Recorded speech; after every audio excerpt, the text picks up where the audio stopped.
دست امداد بن کے بڑے ہیں، شوق خدمات لے کے چلے ہیں۔ بسم اللہ الرحمن الرحیم نحمدہ ونصلی علی رسولہ الکریم۔ آج 23 مارچ 2025 ماہ رمضان المبارک۔ ہم اس وقت بلدیہ ٹاؤن کے ایک پسماندہ علاقے میں موجود ہیں اور یہاں خدیجۃ الکبریٰ ٹرسٹ کے تحت 15 عدد سلائی مشینیں وہ فراہم کی جا رہی ہیں۔ ٹرسٹ کے 12 شعبہ جات میں سے ایک شعبہ خود کفالتی منصوبہ جات بھی ہے، سیلف سفیشینٹ پروجیکٹس۔ اس شعبے کے تحت ضرورت مندوں کو مستقل بنیادوں پر روزگار فراہم کیا جاتا ہے اور ان کو ان کے پیروں پر کھڑا کیا جاتا ہے، خود کفیل بنایا جاتا ہے۔ کسی بھی ضرورت مند کی وقتی ضرورت پوری کرنا، اس کے کھانے پینے کا بندوبست کرنا، اس کے لباس کا بندوبست کرنا، یہ بہت بڑی نیکی ہے، اس پر بہت بڑا اجر و ثواب ہے۔ لیکن اس سے کہیں زیادہ یہ ضروری ہے کہ ہم ضرورت مندوں کی مستقل بنیادوں پر کوئی ضرورت پوری کریں اور ان کو ان کے پیروں پر کھڑا کریں، یہ زیادہ اہم ہے۔ اور حضور اکرم صلی اللہ علیہ وسلم کی سیرت سے بھی ہمیں یہ پتہ چلتا ہے۔ ایک صحابی حضور کی خدمت میں حاضر ہوئے اور کچھ سوال کیا حضور نے ان سے فرمایا کہ تمہارے پاس گھر میں کوئی چیز ہے؟ انہوں نے فرمایا صرف ایک کمبل اور ایک پیالہ ہے۔ حضور نے فرمایا وہ لے آؤ، اور حضور نے ان دونوں چیزوں کو 2 درہم میں فروخت کر دیا اور ان صحابی کو کہا کہ 1 درہم سے اپنی وقتی ضرورت پوری کریں اور 1 درہم سے کلہاڑا خرید کر لائیں۔ چنانچہ انہوں نے 1 درہم سے کھانا وغیرہ جس چیز کی وقتی ضرورت تھی وہ پوری کی، اپنے گھر میں پہنچایا، اور 1 درہم سے کلہاڑا خرید کر حضور کی خدمت میں آئے۔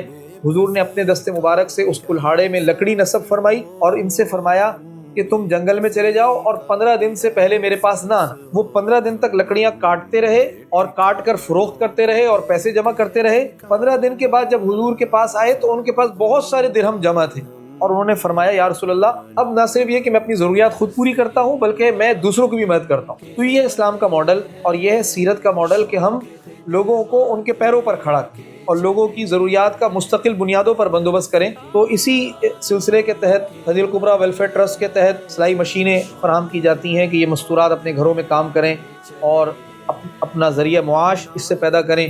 اسی طرح جو ہے وہ ٹھیلے فراہم کیے جاتے ہیں، ٹھیلوں کے ساتھ سامان تجارت ہوتا ہے کہ وہ ٹھیلا اور سامان تجارت وہ بندہ خود سے اپنا کام کرے۔ کچھ لوگوں کو جو ہے وہ رکشے دیے جاتے ہیں، چھوٹی دکانیں بنا کر دی جاتی ہیں، موٹر سائیکلز دی جاتی ہیں کہ لوگ اپنے پیروں پر خود کھڑے ہوں۔ اللہ تعالیٰ قبول فرمائے اور مخیر حضرات کو اس پروجیکٹ میں آگے سے آگے بڑھنے کی توفیق عطا فرمائے اور لوگوں کو ان کے پیروں پر کھڑا کرنے کا مخیر حضرات کو اللہ تعالیٰ سبب اور ذریعہ بنائے۔ میں اپنی ٹیم کا بھی شکر گزار ہوں جنہوں نے سروے کیا، اور یہ جو میری بہنیں یہاں آئی ہوئی ہیں میں ان کا بھی مشکور ہوں کہ انہوں نے روزے کی حالت میں وقت نکالا اور یہاں آئیں۔ اور میں درخواست بھی کروں گا اور میں متمنی بھی ہوں کہ انشاءاللہ یہ جو ہماری بہنیں ہیں یہ ان سلائی مشینوں کے ذریعے سے اپنے گھروں میں کام کریں گی اور پہلے سے ہی کام کرتی ہیں، اور اپنی آمدنی کو وہ بڑھائیں گی اور اپنے پیروں پر خود کھڑی ہوں گی، بلکہ یہ اپنے گھروں کو ایک پورا کارخانہ بنائیں گی، ایک فیکٹری بنا لیں گی، 1 مشین سے 2 مشین 3 مشینیں۔ اور ایسا ہم نے دنیا میں دیکھا ہے کہ جن خواتین نے ہمت کی ہے، جن مردوں نے ہمت کی ہے، تو انہوں نے ابتدا سے کام شروع کیا، بنیادوں سے کام شروع کیا، 1 مشین سے کام شروع کیا، اور پھر ترقی کرتے کرتے آج وہ کارخانے کے اور فیکٹری کے مالک ہیں اور اللہ نے ان کو برکت عطا فرمائی ہے۔ اللہ تعالیٰ ہماری محنتوں کو دیکھتے ہیں، جو محنت کرتا ہے اللہ اس کو عطا فرماتے ہیں، اور جو کام چوری سے کام لیتا ہے، سستی سے کام لیتا ہے اور جو ہٹ دھرمی سے کام لیتا ہے تو اس کے کاموں میں بے برکتی ہوتی ہے۔ اللہ تعالیٰ جزائے خیر عطا فرمائے، توفیق عطا فرمائے، اور نیکی اور خیر کے کاموں میں ہمیں مل جل کر چلنے کی، آگے بڑھنے کی توفیق عطا فرمائے۔ جزاکم اللہ خیرا۔